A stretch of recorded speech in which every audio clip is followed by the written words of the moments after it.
Merhabalar, ben klinik psikolog Fazilet Seydoğlu. Bugün çocuklarda tuvalet eğitiminden bahsedeceğim. Sağlıklı, huzurlu bir şekilde çocuklarımızla tuvalet eğitimimizi tamamlamayı diliyorum. İnşallah yardımcı olabilirim. Öncelikle tuvalet eğitiminin yaşı soruluyor. Ne zaman başlayalım diye. 18 ay diyoruz. 18 aydan önce tuvalet eğitimi vermek sıkıntılı bir durum arkadaşlar. 18 aydan itibaren 3 yaşına kadar tuvalet eğitimimizi tamamlamamız lazım. Ama en mantıklısı aslında 2-2,5 yaşta oluyor. Yani benim size tavsiyem çocuğunuz 30 aylık olduğunda tuvalet eğitimine rahatça başlayabilirsiniz. Daha önce başlamak veya daha sonraya itelemek çocuğun ruh sağlığı açısından, psikolojisi açısından iyi bir durum değil. Şimdi ilk alıştırma sürecinde işte klozet üzerine oturtulabilen bir merdiven alınabilir. İşte o merdivenle çocuk oyunlar oynayabilir. İşte artık ona büyüdüğünü, işte bezinizi çıkartacağınızı, işte sizin gibi onun da tuvaleti kullanacağını ona anlatmanız gerekiyor. Ailenin diğer üyelerinden de, fertlerinden de yardım alabilirsiniz. İşte anneanne, babaanne, işte artık sen büyüdün, tuvalete yapacaksın, bu bezi alıyoruz ve çöpe atıyoruz diyeceğiz. Ve bez öyle bir zamanda olmalı ki bezi tekrar takmamalısınız, geriye dönüşü olmamalı. O yüzden yaş dönemi de önemli. Ancak 2-2,5 yaş itibariyle bunu başarabiliyoruz. O yüzden 2,5 yaş itibariyle başlamak da daha mantıklı bence. Bezi atıyoruz ve kesinlikle tekrar bezlemiyoruz. Gece de bezlemiyoruz çocukları. Gece ve gündüz birden tuvalet eğitimini vereceğiz. Daha önce işte bu oynadığı merdiveni, klozeti nasıl kullanacağını ona anlatabilirsiniz. Öncesinde işte birlikte alışverişe çıkabilirsiniz. Ona küçük işte iç çamaşırları alabilirsiniz. Ve çocuğunuzu 1,5-2 saatte bir tuvalete götürebilirsiniz. Özellikle de beslenmeden sonra, yani beslenmeden 1,5-2 saat sonra onu tuvalete götürmemiz gerekiyor. Benim titiz ebeveynlerle yaşadığım, hani dinlediğim onlardan, işte mesela günde bir 30 kere, 40 kere sürekli 5 dakikada bir tuvalete götürmeleri şeklinde. Bu uygun bir tutum değil.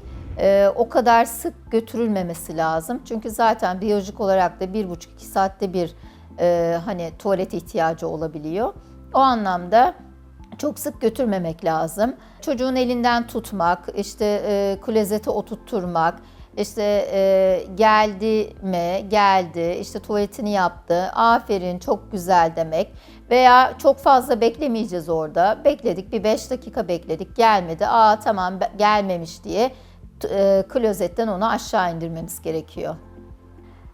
Tuvalet eğitimi tabii çok kolay, çok rahat bir dönem değil aile fertleri içerisinde. Hani özellikle çok titiz anneler için çok stresli olabiliyor. Tuvalet eğitimiyle ilgili benim tavsiyelerim, tuvalet eğitimini çocuğu birebir yetiştiren, bakım veren kişinin vermesi. Bazen de hani eğitime anneanne vermeye başlıyor veya babaanne vermeye başlıyor. Hani anne büyütüyor ama veya ayrı bir yerde verilmeye başlanılıyor. Bunlar uygun yöntemler değiller. Yani hani çocuk eğer annesiyle birlikte büyüdüyse, hep annesiyle birlikteyse bu eğitimi annesinin vermesi lazım. Veya işte bakıcı onu büyüttüyse bakıcı da eğitimi verebilir. Yani kiminle daha çok vakit geçirdiyse tuvalet eğitimi zamanında da o kişiyle birlikte olması gerekir. Çok fazla kızmak, eleştirmek, vurmak, asabi davranmak, çok mükemmeliyetçi olmak, işte hemen öğrenmesini istemek, işte 3 günde 5 günde öğrenmesini istemek çok da gerçekçi değil. Çünkü öğrenme süreçleri bir ayı bulabilir. Bir ay içerisinde yine işte ara ara alt ıslatmaları olabilir. Büyük abdestini çocuklar daha zor öğreniyorlar. Aksine herkes sanıyor ki büyük abdest daha kolay gibi ama öyle değil. Hani büyük abdestini daha çok beze yapmak isteyebilirler. İşte tuvalete gittiklerinde büyük abdesti tuvalete yapmak onlara daha bir korkutucu gelebiliyor. O anlamda mesela baktınız, fark ettiniz böyle hani kakası geldi. Hadi gel birlikte gidelim demek, işte elini tutmak, işte yaptıktan sonra onu alkışlamak, o şekilde de olabilir. Yani ama tekrar altını çiziyorum, hani büyük abdesti öğrenmek çişini öğrenmekten daha zor oluyor. O da önemli. Bir de çok kısa sürede öğrenmesini bekliyor ebeveynler. Bu da hatalı. Bir ay boyunca bu yolda mücadele vermemiz gerekiyor. Ortamın da uygun olması lazım. Yani sizin de ebeveynin kim tuvalet eğitimini verecekse, dediğim gibi birincil bakım veren kişinin olması lazım.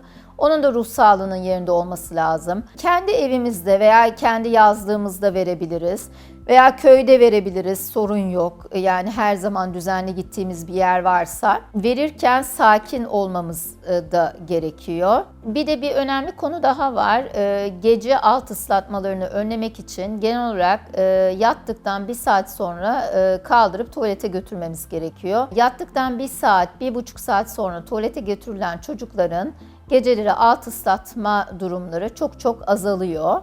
Anneler onu, babalar takip edebilirler. Eğer 1-1,5 saat sonra kaldırdıklarında çocuk hala alt ıslatıyorsa o zaman işte bir 2-3 saat sonra tekrar kaldırmak lazım, tuvalete götürmek lazım. Ama gece alt ıslatmanın hiç öğrenilememe durumu olabilir. Burada biyolojik etkenler olabilir, genetik faktörler rol oynayabilir. Hani gündüz çocuk tuvaletini öğrenir ama gece öğrenemez, gece ıslatır. O zaman yapacağınız şey dediğim gibi ilk önce 1-1,5 saat sonra kaldırmak, sonra 3-4 saat sonra tekrar kaldırmak ama hala alt ıslatmaya devam ediyorsa o zaman bir çocuk doktoru, ürologdan yardım almanız gerekiyor. Eğer ürolojik bir problem yoksa bir çocuk psikiyatrisinden veya bir çocuk psikoloğundan destek almanız gerekir.